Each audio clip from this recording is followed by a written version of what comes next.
And you ask them, well, what are you doing about it? Well, we're not eating out so often. Yeah.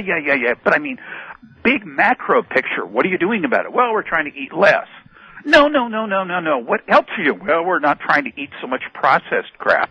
It's like, no, you're missing the point. Become your own grocery store. You know, even if you live in an apartment, you can get a couple of, old 5-gallon paint cans, get some cheap topsoil, and you can have more tomatoes on the average balcony than you'll ever be able to eat. You can actually grow enough tomatoes. Well, maybe potatoes.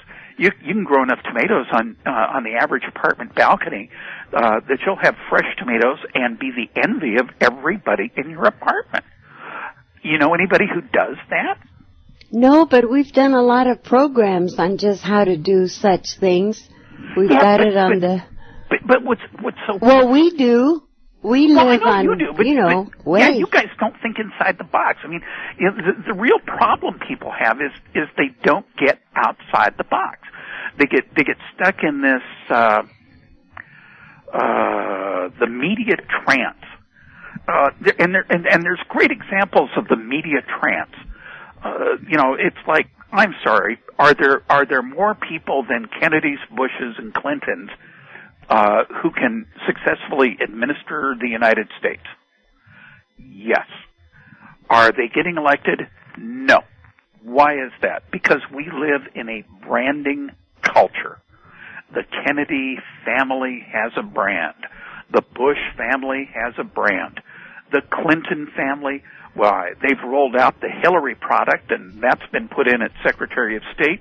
And there were pictures on the Internet today about why not Chelsea for Hillary's old spot. It's like, gag me. Why aren't people thinking for themselves?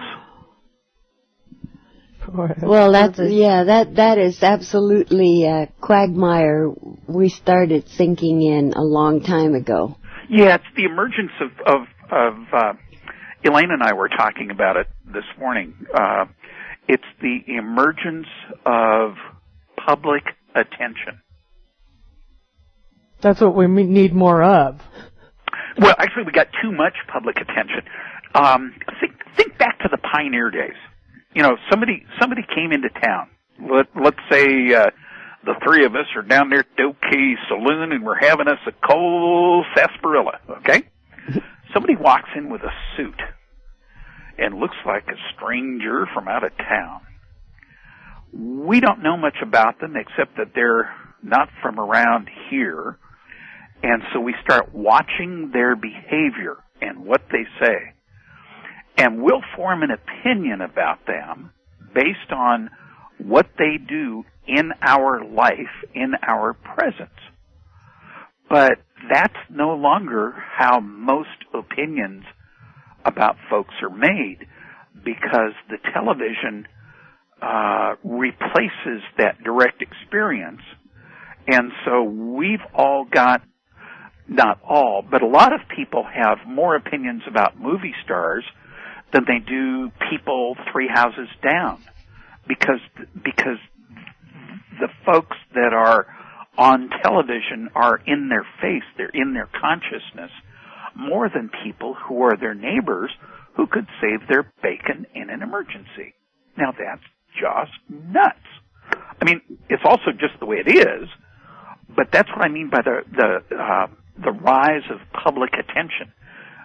We didn't used to have this fixation with needing to have a shiny car, or needing to have the right diet program, or tell your doctor about... Yeah, right.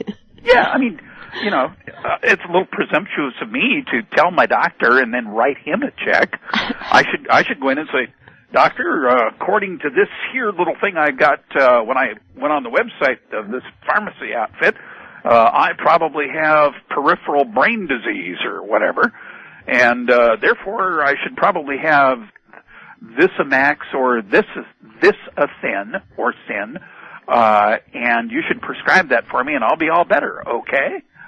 And the doctor, of course, you know, the drug companies are pimping on him all the time, going, oh, yeah, if you have any patients with peripheral brain disease, especially males between the ages of 59 and 60, like that your guy. Load him up on this, and we'll take care of the rest, and you can make a good profit on him.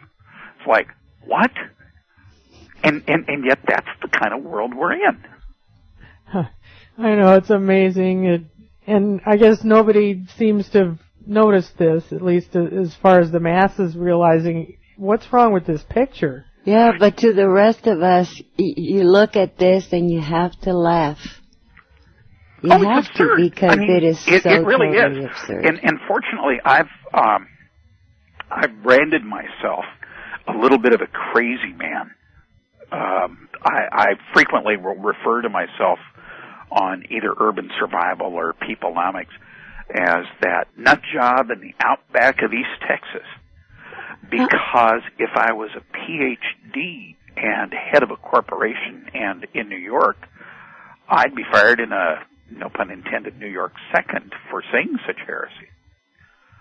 People don't want to have that close a connection with reality. Yep.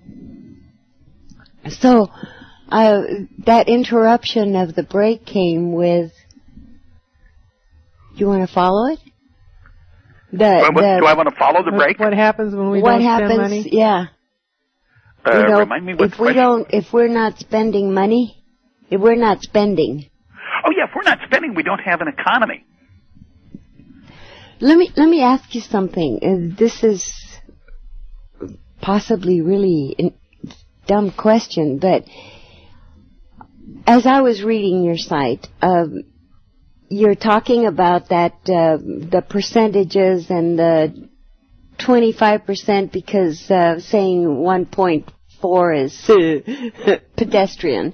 Okay? Uh-huh. So if the Fed is cutting or lowering interest, is that to promote house buying?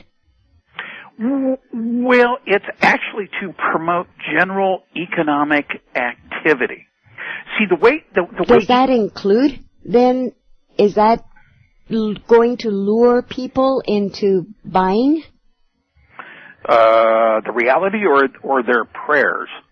Yes. Yeah, that's a good one. Their prayers. See, their prayers. Yeah, I mean, from their prayer standpoint, that's what they are praying they can do. They are trying to get as much money out there as quickly as they can so that the economy will turn around, right?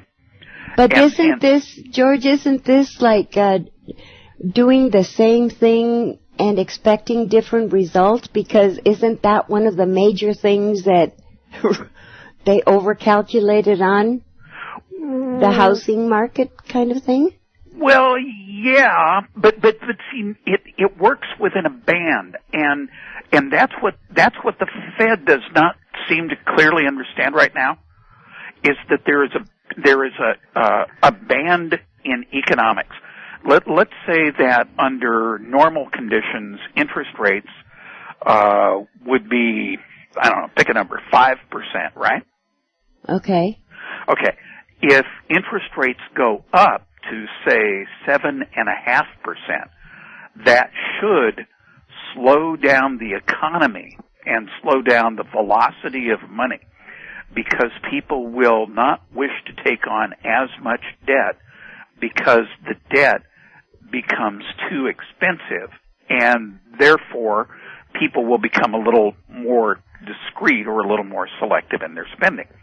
Now, what normally happens is that when you go the other direction, when you cut the interest rate, people will tend to buy a house, buy a car, buy something, because they will picture it as being a good perceived value. But the problem that the U.S. economy has slid into, and it's really the reason we're in the Second Depression, is simply this.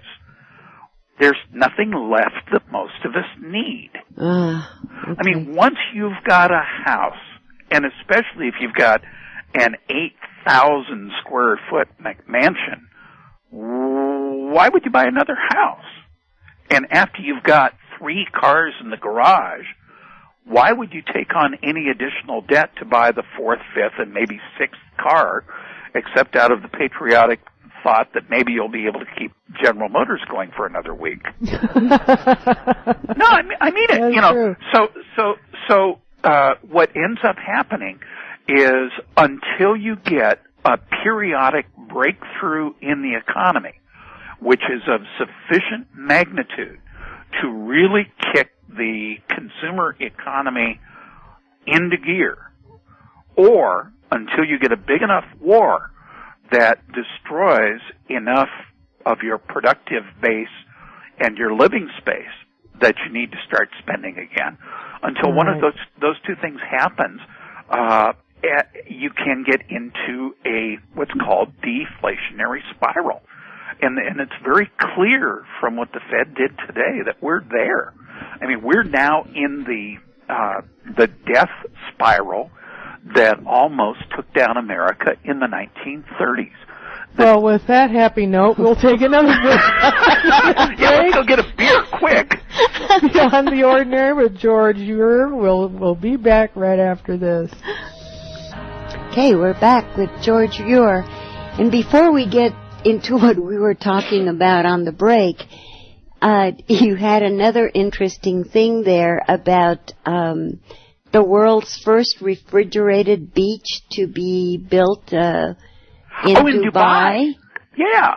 Nancy and I followed that. We saw it something. So this amazing construction of islands that were just. Oh, the world. You saw the pictures of the world. Yeah. Yeah. Oh, it's a wonderful, wonderful development. Unfortunately, it's like so much else in the Middle East, to an extent, the governments of the Middle East are buying off their populations to keep a lid on everything and keep things flowing smoothly out there in the sandbox. And while, yes, the standard of living is coming up in the Middle East, the real major investments that could be made to generally improve the countries are going to the upper end folks. In other words, from sitting over here, not in the sandbox, it sure looks like they're going through the rich get richer there and the poor get poorer, just like we're going through that here. And like I said before the break,